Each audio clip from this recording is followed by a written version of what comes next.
All right. Well, in this episode of Guitar Roads, I have with me a very special guest, my brother Matthew. Hey, Matt, how you doing? Good. How are you? I'm not too bad. It's a pretty chill evening. Just another day in the office, so to speak. As you can hear, it sounds like it's time for the kids to go to bed. There'll probably be a pounding on the door here, any minute.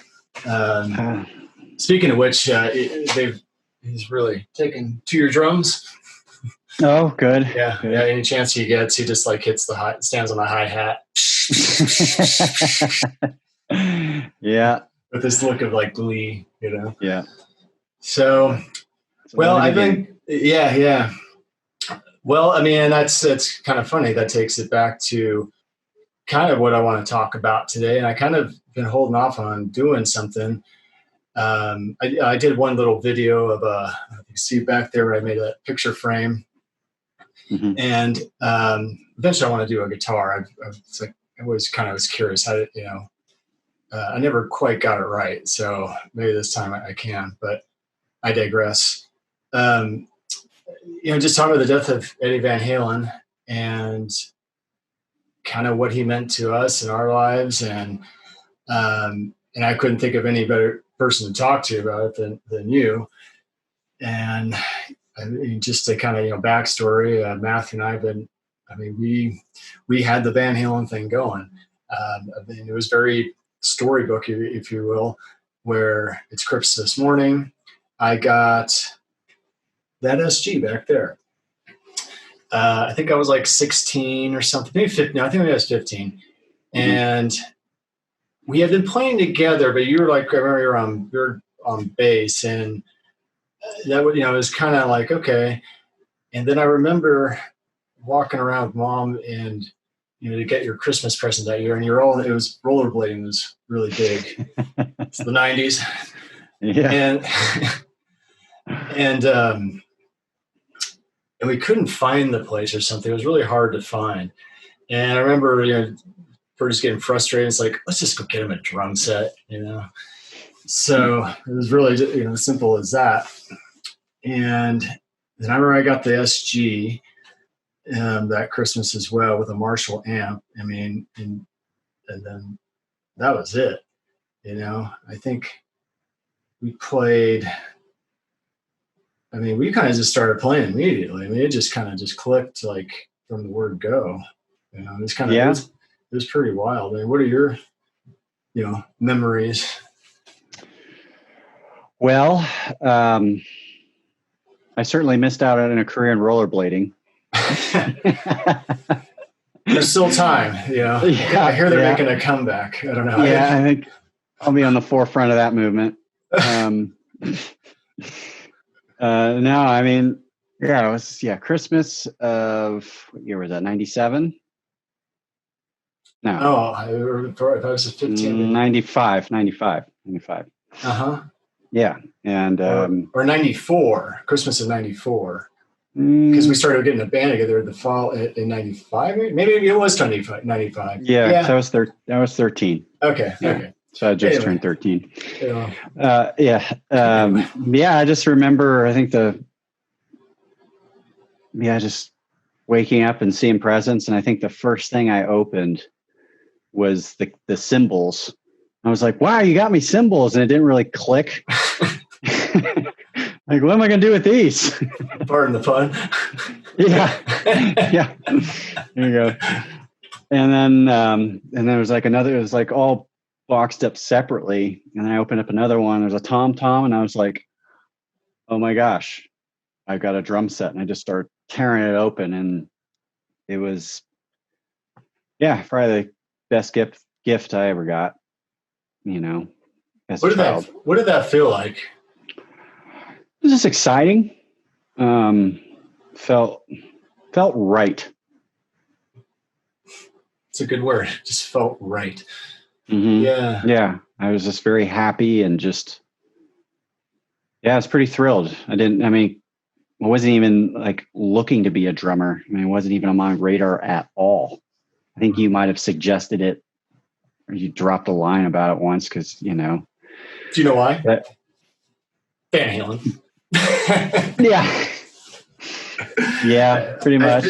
I think it began with that one back there. I don't know if you can see Van Halen one back there. That's the original vinyl. And I remember, and I'm trying to think too. I'm trying to think of because I started playing. I've been playing guitar a couple of years. I think I started maybe like 3 years, and that's when I was just starting to get kind of good. I mean, looking back, I mean, obviously when I started playing with the drummer, I mean that just took it up a notch because you just got rhythm. And I had really poor timing for a very long time. Dealing with bad puns. But I remember that every night we had it, because our Auntie Lane made a copy of that before we actually got the vinyl, because I think those are hers. But I don't think she's ever missed them or asked for them back. She asked for her Beatles records back, and that I could understand. Yeah. But I remember, so we had Van Halen 1 on one side and the Van Halen 2 on the other, and I'd fall asleep to each one, and I would just alternate. I don't know how long. That could have been a year for all I know. I mean, it was a long time. When you kind of were in those, younger. I mean, it doesn't change maybe too much, but especially when you're young, you have all that time, and you're just, especially then, we didn't. This was. And it was kind of around, but it wasn't, nothing. There was no YouTube. I mean, tabs, I barely even existed online at that time. It was still kind of like a mystery when you heard Eruption, at least when I heard Eruption. It wasn't like, oh, I saw some 5-year-old kid play that, twice as fast, with, behind his head or whatever. It was just like this, with the vinyl, the whole thing, it was like, it was just so mysterious, and especially it was just a new thing, and you're young, and they just look, kind of like, it's gods, but it was just a very, I just remember the impact, and I don't remember anything with any other bands, I mean, Zeppelin was great. Like Zeppelin was like, it was an evolution of love, I just grew more and more and more with that, when at first I was like, whole love, I'm like, cool, but when you're 12, whatever, but man, like just, it was the whole package, and just like when I just heard those things, it was like that's what I want to do, Yeah. And I just think what it was just that the freedom of it, it was just, there was just no holds barred. I mean, just you didn't, it was just so over the top, it was hard to explain. And just, I think, what I'm so glad I heard it back then was, for a while, I had to try to figure it out the old school way, where I had, took an old reel-to-reel machine, and I'd feed the record it into that, and then I'd slow it down to half speed, so it'd be like,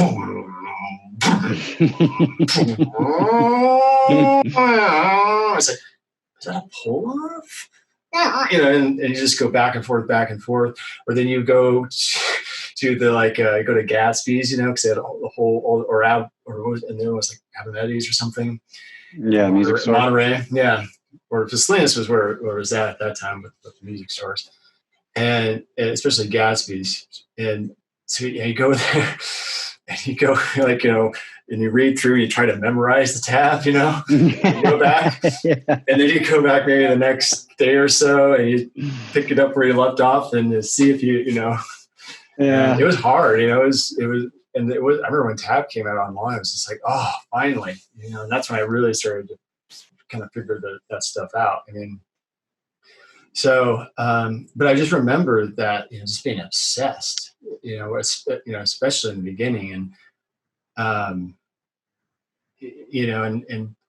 you're a drummer, and we're talking about Eddie, but it's like, it's one of the same in a sense, it's just like this, this force, I guess, and, I mean, you play guitar as well, but, I mean, what is it with Van Halen that it, I mean, because you got, last song just as, just like I did. It wasn't like you went for punk rock or anything. So like, what was it that, tell me your experience, I guess. Just, well, I think you had the very first record, didn't you? You had 5150. Yeah. Our brother, Mark. Yeah. He took me, I think it was my birthday. It might've been my 10th birthday, 9 or 10, something like that. And he took us down to the Warehouse. Remember that old record store? It was like Warehouse. Yeah. Now it's a Warehouse. Yeah, where to go. So yeah, that was kind of always a thing. Every birthday, like mom or somebody would go buy us a cassette tape, as a present. And Mark took me down there and he's like, "Hey, you should get this album." And he pulled out 5150 by Van Halen. I'm like, okay. Right. Young and impressionable and cool. Yeah. He was, my cool older brother. So, and I listened to it and just loved it. And I remember the first time I heard the first two Van Halen records was with our Auntie Elaine. And she was staying at Grandma and Grandpa's. And I remember she just in that back room, you remember?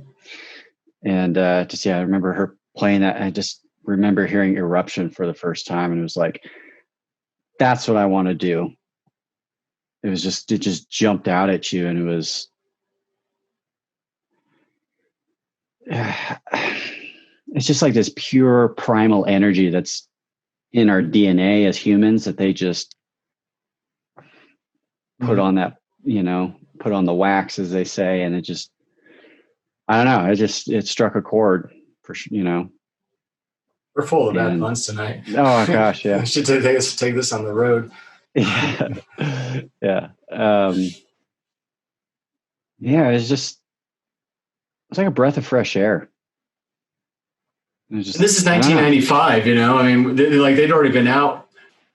Well, that record came out in 78, which is so weird because I think, so they've been out, 20 years, maybe not even 20 years when actually we were, I mean, I kind of got into probably about 91, 92, probably 92 that's when I started playing guitar. And I remember watching MTV Music and it was just starting to get into them, but I was like aware of them. But I think of that context, I mean, that would be, and people of our generation might, appreciate this, is that would have been like, they've been 14 years since for Unlawful, and that came out. So 14 years from the first album to Unlawful. I think 14 years ago, that's about when I got married, and that doesn't seem, and I'm just like, and that time frame doesn't seem like a long time, it's like, I mean, I think we were probably a third generation of fans, so to speak, but, we're pretty close to that, that comet, that rocket ship, lame as that might sound, but it was just like, I'm so glad that, we saw them in, concert a few times, all three singers. And I'm glad, it wasn't in their prime, but, I'm glad that I at least got it when they were still putting records out when we were into them. And by the time we were old enough to go to concerts, they had already kind of breaking up and it was kind of all downhill. But the reunion tours were great. And I'm just grateful that I got to see them. And I just had some cool, just thinking about, and that when Eddie Van Halen died, man, when I heard that news, it just like hit me so hard. It was just like I just lost a brother or something. It was like, and I think, and that was what was so cool. Was that you saw the immediate, wave of just outreach. People were just like, how many people that guy touched, and like, because we all, and we were, and I'd look at it, it's like, yeah, we're just like third generation. I mean, think of the guys that, maybe open for, like, really knew him and like, actually really drew some influence from him. That was just part of the world, and, it's pretty crazy, and just, I think that's what people just, love about it. It was a time of just, there wasn't a lot of fear in Van Halen, it was just very, all over the top and, very alpha. Alpha, but just, positive, and then they had some dark stuff, obviously, but it was just that, just so much personality. And I don't know, it can go on, but that and sound like a rock critic or something. What I think I'd really like to talk about is some of just our, real experiences with Van Halen. Like when we used to get kicked out of, junior high, clubs for playing, just full on volume doing, oh gosh, what we used to do, because we don't do the B-sides, and most of the time we'd play them instrumental because I couldn't sing and play that. Yeah. I think we had a bass player, one of our first bass players could do it, could sing and play. Like, cool, but nobody could hit that range. It wasn't until, we got the Streetlight, together that it was like, okay, finally we can, play songs and have a singer who can do that. But I just remember, and I still have the tapes, like we used to do like Hang 'em High. Mm-hmm. Somebody Give Me a Doctor, I think. I'm the One. All kinds of things. Eruption. I remember I had an Echoplex for 6 months, and I'll never forget. I went to Santa Cruz. They had like just a stack of them, behind there, and they were like $300, I think, back then. If I remember paying $300, that was a lot of money, But that's when I, before kids and life and all that, you just hear kids like bills, money, bills. Yeah, it's like buy gear. So I remember I got an old school, full on Maestro Echoplex to get that sound to do the end of Eruption, basically, because I had the bootlegs and I heard how he did it live, and it's like, oh, it's a little different. He'd would speed it up and kind of mess around. It wasn't just quite on the record, and I heard there was a lot of production work with that. Mm-hmm. So listen to his bootlegs. I mean, I don't know. It's like I don't know. In my mind, I thought like, well, I'll just copy the bootleg solos because they were a little different. The Eruption solos, like I'll play that first tour, and so I would take doing that because he had like it was a different arrangement. I mean, it was Eruption, but he would kind of start with that, but then he'd go right into like Spanish Fly and and bits of that he was still kind of maybe working on or composing, and it was pretty badass.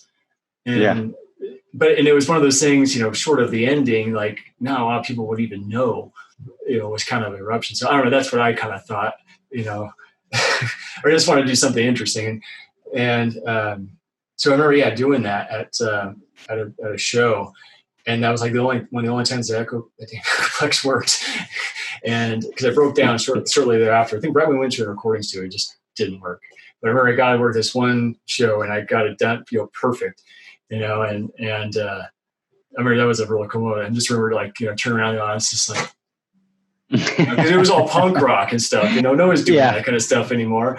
And it's just like, and I'm just like, I'm just screwing around. And it was just like, it's been, but again, that was just, we're introducing Van Halen, trying to really, I mean, that's what we were trying to do. We were trying to do the Van Halen show. I think even you had a set of bootleg drums that was kind of like off the Woman and Children tour, the white ones, remember? You had the old bass. I find those, that video.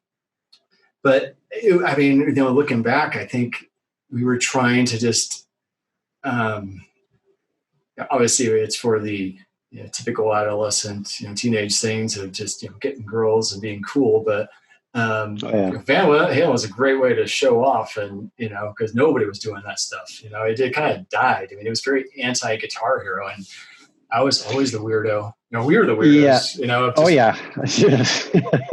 People. We stuck out like about thumbs. Yeah, people forget. I mean, you read those old Guitar World magazines back in the day. It was I don't know if they're, and I don't do. They weren't so anti Van Halen. That was very, very rare to see anybody would do that. It was more like the Ingwe, the Malmsteens, and all the Shredders and all that, and just like, I don't know how to play that guitar. I just go by feel, and that was like, like a rite of passage or something. I don't know. It was just, that was they were like a badge of honor, and it just, what it just did is just degraded the music more and more. And granted, the music got pretty silly. I mean, I can remember even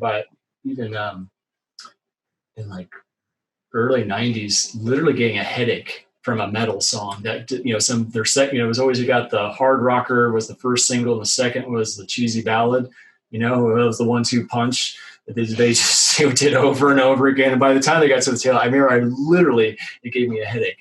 I mean, it's kind of funny, those vivid memories you have.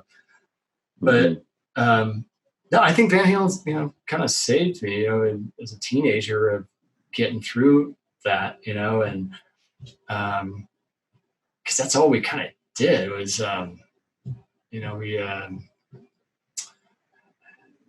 just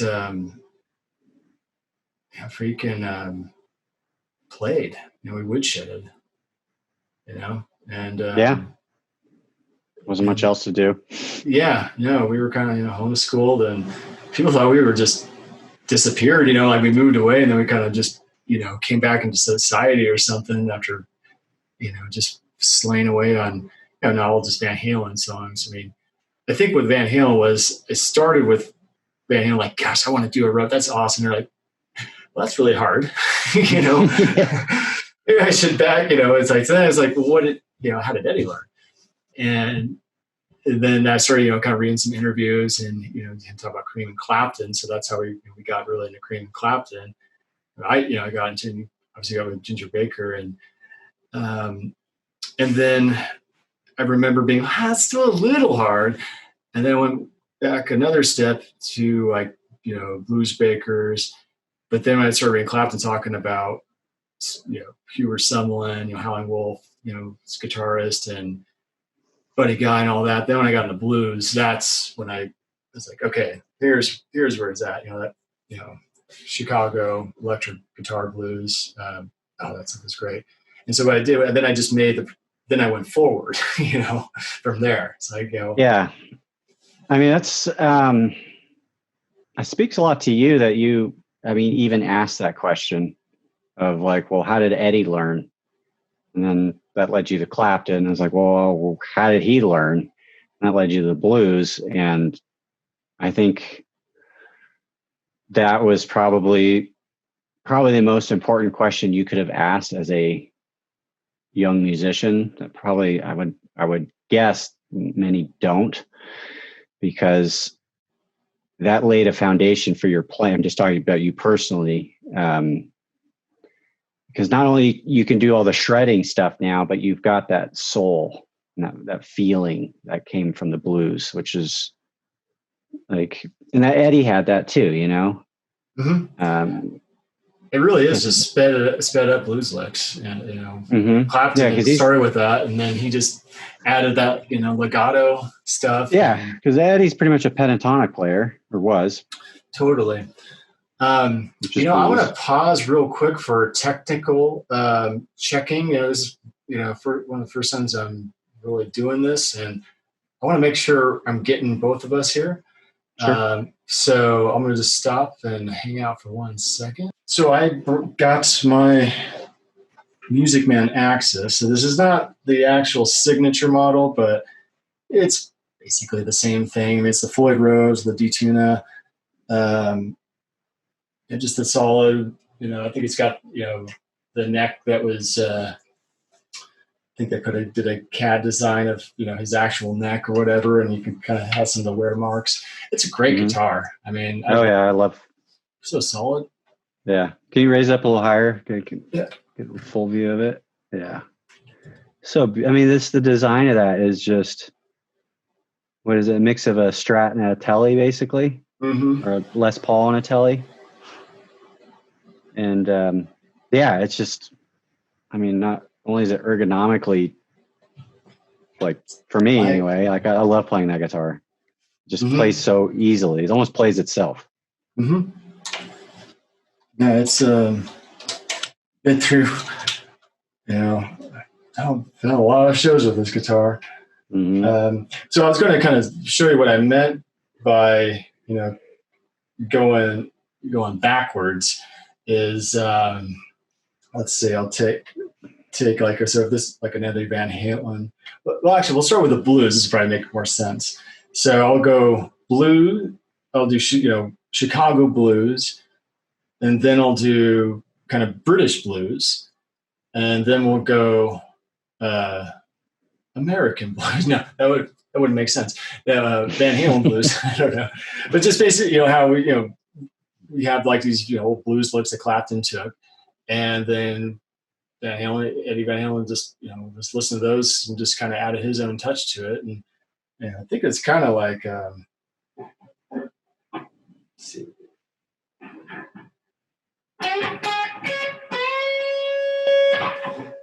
Clapton would have been a little bit more like a Halen would have been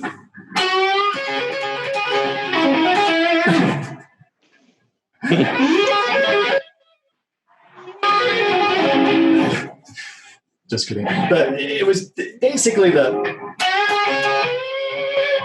and he would just kind of expand on that.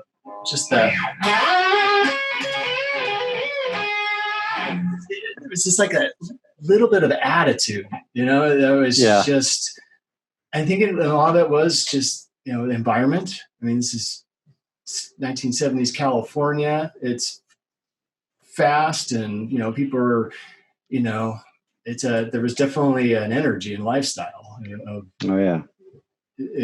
Especially then. And, you reflect your environment. So that's really, all Van Halen is. That's all he is. That's a really bad way to say it. But I think that's just what the beauty of it is that it's not some crazy amount of notes. It really is the attack, it was all these other little elements that he would add in, like, from the Variac, which was, I think, brilliant, how he would just figure out how to lower the voltage to have a lower volume and get this oversaturated sound. That just completely, that is, to me, like one of the, next to tapping, is one of the probably biggest contributions. I think there's a lot of ears out there that are very grateful that he came up with that. Yeah. A few less visits to the audiologist. Yeah, because back before that, you had to turn it all the way up to get the sound. So they would literally distort, because you're pushing it so hard, the amp so hard. Mm-hmm. So he wanted, to get that same sound, but at a lower volume, so they could get the gigs. And that's how he figured it out. It's like just went to Radio Shack, but what came from that was that really saturated sound, because it had a little compression to it, and kind of very spongy sounding. And there's a little thing that detuned, a little, and it makes playing easy, but it just, the way the guitar reacts, as you play it, it's just different. And so all those things, I've heard stories about his guitar setups. They're like, dude, you don't want his guitar setup. His whammy bar is just like, it feels like it's just going to fall off. And the action's like this high off. It's like, I don't know how he plays that thing. It's really interesting. Like, he didn't have, like my setup, your standard, just very low action, easy going. I don't like it to make it difficult, but yeah, he had a really apparently wacky setup. I'd be very curious. That'll be an interesting video at some point. The Eddie Van Halen setup. Yeah, he's kind of a kooky dude, in his own right. Mad scientist, for sure. And there's a lot of that going on. You think about it. That was the era of Apple, computers was like developing all of these. Star Wars came out. Filmmakers. That was an era. There was a lot of this groundbreaking creativity. And I think there was a lot of reasons for that. Those things coming together: economics, drugs, all kinds of things. Yeah, but very creative time. And it's a bummer. I really wish this is the only thing I will say where I would be really excited for virtual reality is to experience an old school Van Halen concert, like I was actually there. Yeah, you know what I mean. That would be cool. Yeah, it'll happen. One of my favorite stories is Henry Rollins describing the first time he saw Van Halen. or as he calls him, the Van Halen. Definitely anybody listening, YouTube Henry Rollins' first Van Halen concert or whatever, and it's pretty hilarious. Seen that. I don't think I've seen You haven't? That. No. Oh my goodness, the way he describes it is just like, he's like, yeah, Eddie did this solo, and he just kind of like looked at his hands like, how did I just do that? It was pretty awesome. Like David Lee Roth, like, thank you. I think it was in Delaware. It's like, hey, Delaware, it's great to be back. And Henry's like, wait, this is the first time you've ever been here. And you're the rock and roll capital of the world. Yeah. Oh man. They had confidence. I think that's about Van Halen I love the most, is just the confidence that they exuded, and just it is contagious. When I listen to Van Halen, I feel confident and just like I can just like. Yeah, we all have those bands, you know. Yeah. Back when you had your band and your band sucked. Yeah. It's like really that way. Very tribal.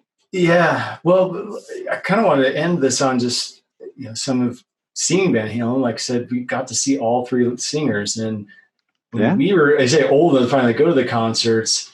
They were already done with Sammy, and at least that was like the first kind of breakup. And then they had Gary Sharon, but that was really cool because they played all the songs, and that's all the old songs like Mean Street and stuff. That's all we wanted to hear. And like we didn't care who's it's not and when we saw them, I remember twice.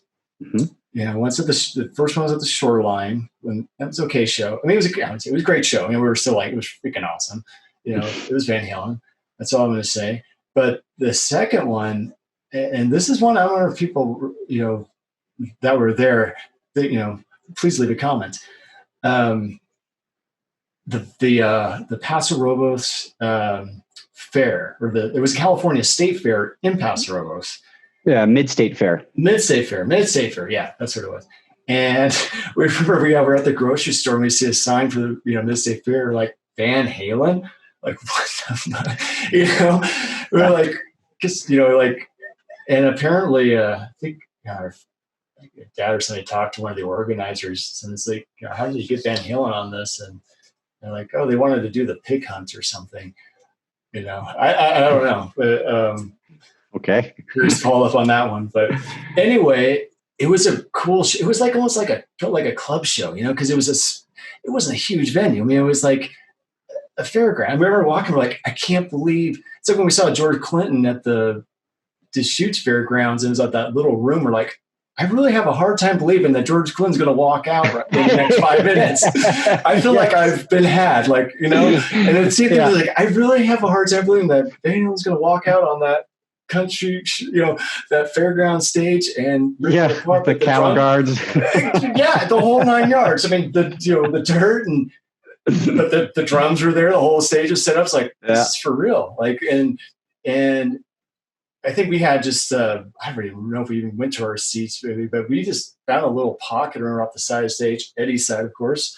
And everybody always asks about, what are, like a memory, of Eddie Van Halen. And I remember him, like, we were like the loudest part, that stage. We were really loud to the point I remember like Gary Sharon got up on the fence and was like leaning over, and just like, it was like, whoa, man, these guys were, I mean. Yeah, we got to actually touch him. Like he sweated on me. It was a highlight of my teen years. Sounds a little weird. Yeah. But, he had this kind of Gary male crush ever since. Yeah, you're wrapped up in the moment, Yeah, I know. Honestly, I mean, if it was any band, it was just a great show. I mean, the guy was just full on. I mean, literally, I remember like they had to grab him by the back of the pants, like, dude, you're going down into the, and they're just, he was like, yeah, he was straight up balancing on the top of a metal pole. Uh-huh. He was just standing on it, just kind of like doing this, and just like, you know what it was? Like, it was like if Freddie Mercury was singing for Van Halen. Yes. It was like you're at the Olympics, it was just this sort of like, that was the thing he brought to, which I was always been, was really impressed with that. I mean, that was a tough gig to have, but I think they had played, I think when we saw them again, they had definitely done a lot more shows, and it definitely sounded much, felt, tighter. It just felt different. Mm-hmm. And, it was just, maybe it was at that smaller venue, where they just kind of dug in. It was like a club show in a sense. It's kind of how it felt, because everybody's like, God, we're all so close, and there they are, there's not a big, and I remember like, Eddie like throwing a towel our direction or whatever and just missing it, because again, we were just loud and just making noise, and they just were loving it. And then I remember him like going, because you're just kind of watching, like, it's like, oh, what's he doing? He's going to go mess around with this, amps, like, trying to figure out, what kind of stuff he had, or rack systems, all that. And then they kind of stood there, and then kind of just stood there. And then eventually we're like, I think he's taking a piss. I'm watching Eddie Van Halen take a piss. And then I was like, that's how they do it. Because they had this like little things, like, I don't know even what it was, but it's like a rectangular, like almost like a cooler, but it was like a cooler on its side. Yeah. It's like, I'm just standing there, just like he's in there, John. And we're just standing with the other people. We're both like, is he taking that piss? Like, yeah, I guess, he's got to go sometime. Yeah. No, man. I mean, oh, yeah. So that's my memory is Eddie Van Halen. I got to see him take a piss. Mm-hmm. Very intimate experience. Yeah, up close and personal with Eddie Van Halen. So, and he put on a great show. Exactly. Yeah, that was funny. Well, then, so after that, they didn't do anything for several years. And then we saw them when we moved up to Portland with Sammy. We're like, whoa, they're getting back together with Sammy. Let's go see that. And that was a weird show. I mean, that was a good show. Actually, that was a really good show. I mean, because it was like a party. I mean, I always say like weird show because I'm thinking, I'm such a fan. I know of everything that was going on behind the scenes, and so you say like, you're looking maybe in hindsight, it may have been weird, but when you're there, you do it, it's amazing. Mm-hmm. And so anyway, I remember that show was pretty cool. I remember there was just like, there were a lot of families there. And I think we were like the only ones like, smoking pot or something. And it just, we're just kind of looking around. It's like, and everybody's kind of looking at us, with that look of horror. And we're like, this is a Van Halen show, right? We're getting this. Yeah, exactly. Like, we're at Van Halen, right? This is Van Halen. That's them, right? In Portland. Yeah, it was so weird. It was so weird. Because Sammy had a beard. He was having a good time, They were at a party. Yeah, it was kind of the same. I went and saw Aerosmith in Nashville in 2012, and the same kind of vibe. That was when Steven Tyler was doing the whole American Idol thing. Mm-hmm. So I was with a girlfriend at the time. We're like looking around, like, this seems really uptight. Yeah. But anyway, I digress. Yeah, that was funny. But then we saw him the next time, the last time. Which is when they did the reunion tour. I remember when I saw it when that came out, like when they did the press conference, and like, no way, they're with David. Like you never saw that one coming. Like it's one of those things you just wrote it off. It ain't gonna happen. I mean, there was so much mudslinging, and that was just like right on, And then he was playing the Stripe. It was just. They just revamped the original band, and they had Son on bass. And again, who cares? If that's what it takes to get him. I mean, no, so Michael Anthony, but I'm sure he would be the first person if that's what it took to get the band together. Then by all means.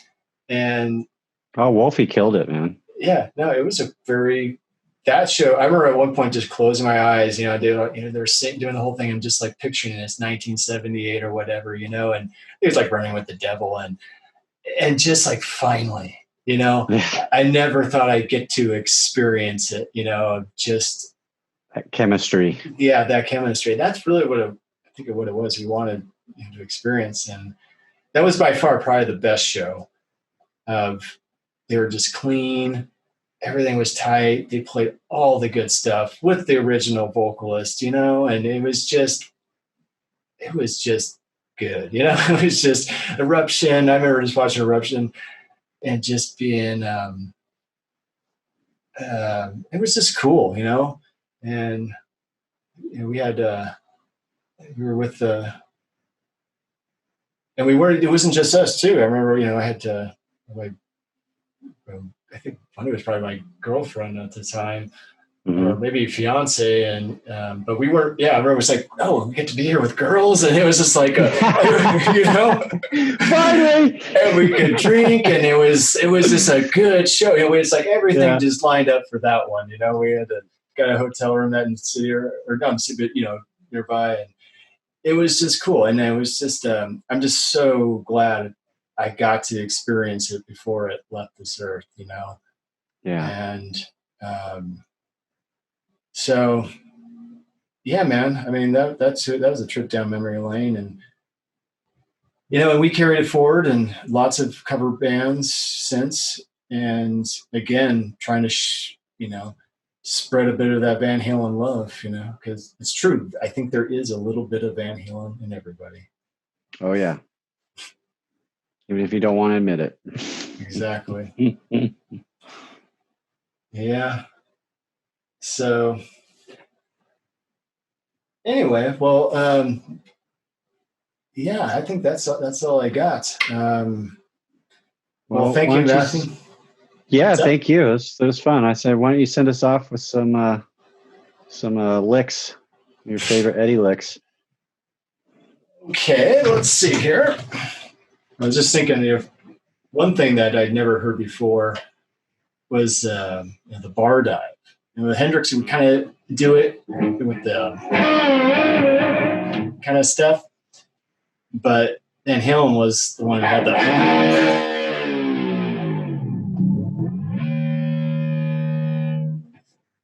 Just so it sounded like a bomb going off. Yeah. I was just reading on a side note, Rolling Stone just put out an article about Eddie. I read that. Yeah, and I read that he didn't, I mean, I don't know if this is true or not, but he didn't really incorporate a whammy bar till like 77, like just before the first record came out. Did not know that. Mm-hmm. Yeah, that's true. I didn't know that either. I thought he'd been kind of the tapping and all that, like when they got together, Gene Simmons and all that fully formed. But no, that was, I think, really after they got signed. And then they had this period where they weren't supposed to play anywhere. And so that's, I guess, during that period before they, like a year before they went to do the record. So I guess they got signed like late 76. And I, correct me if I'm wrong, anybody in the I mean, something like, if I remember reading at Greg Renwald book. What was his name? Greg Renwald? Grenoff. Greg Grenoff. Yeah, amazing book. Yeah. I'm gonna autograph copy there. That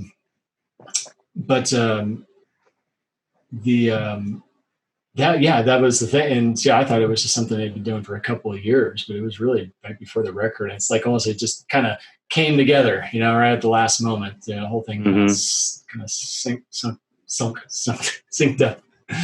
You know, icing on the cake. Well, you had Ted Templeman, Don Landy there. When you get the pros in there that, you know, they take it to a whole other level. I mean, you can hear that.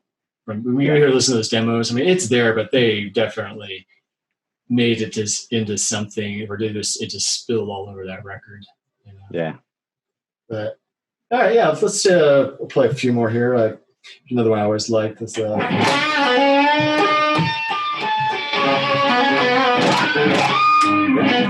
little more instrumental.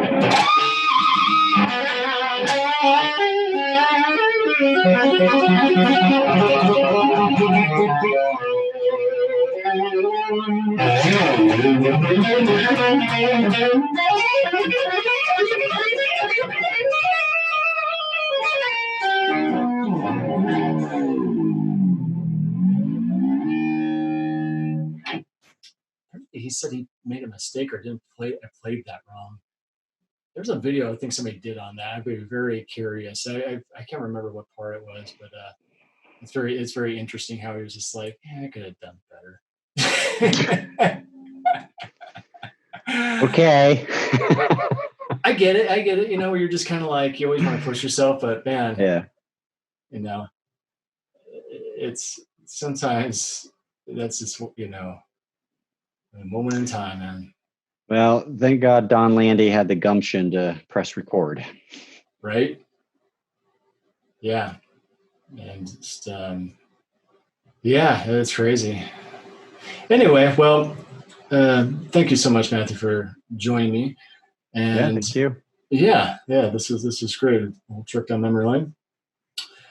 Well, you just heard it, folks. The Cooper brothers tripping down memories of Van Halen Lane. Never mind.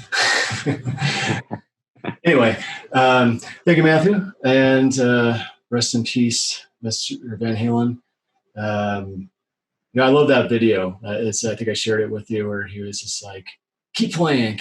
You know, like the last first day. That's one of the last things we recorded. It's like, I had that on my phone, and I play that every once in a while. I get, you know, need some inspiration, and so yeah, the music will live on, of course, and I'm just glad I was there to experience it, and it was glad I had a partner in crime to help me. Yeah, it's been a good time, man. Yeah. All right, sir. Well, you take care. You too. Thanks again. Yep. All right.